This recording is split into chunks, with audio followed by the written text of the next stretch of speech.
All men are equal. Millions of years ago, a group of primates decided to evolve from being just mere monkeys. They arched upright and evolved into Homo erectus. They used their fingers to hold and grip things and became Homo habilis. They used their brains to think and understand and became Homo sapiens. But beneath their skins and a few rearrangement of bones and brain, all men were equal. Millions of years ago, the ancestors of modern man evolved silently in the continent of Africa. As the earth became warmer, these nomadic men moved from one land to another.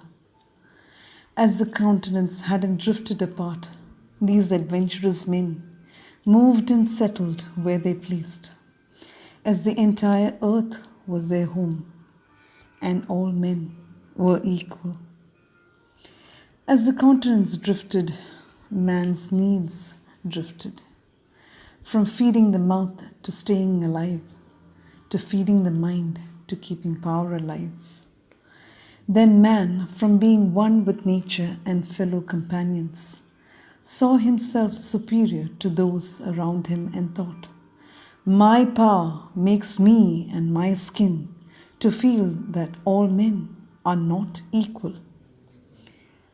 Centuries passed, and the ones in power decided to fan the flame to suit their purpose.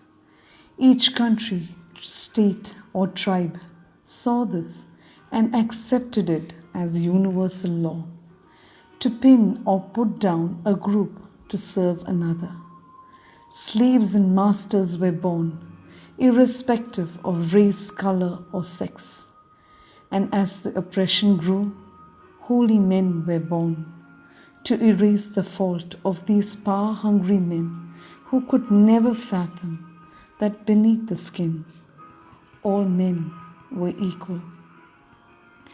While these lone beacons carried messages of hope for the weak and outcasts, the elite derived their own meaning of the lessons they taught.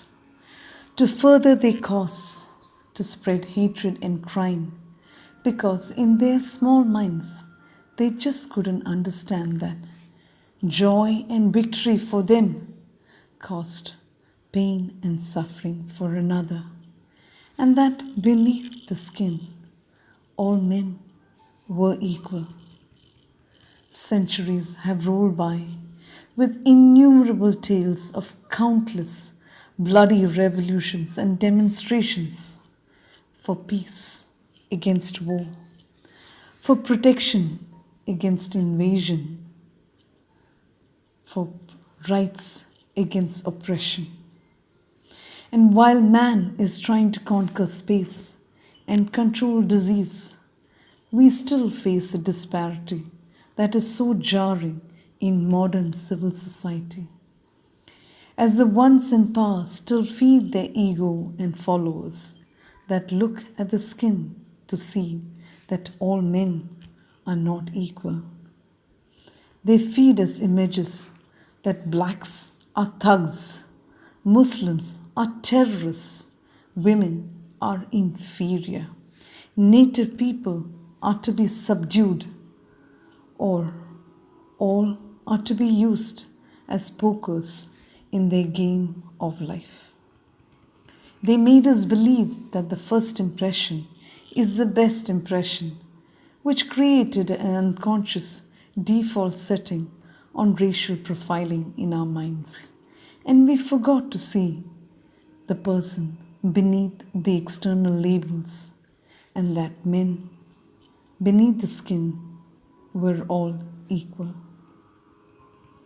A person with qualifications or capabilities was judged more for a job on the basis of who or she was, which country he or she came from, which religion he or she believed in, rather than if a person would raise the bar for the institution, country, or world at large, because in their eyes all men could not be equal.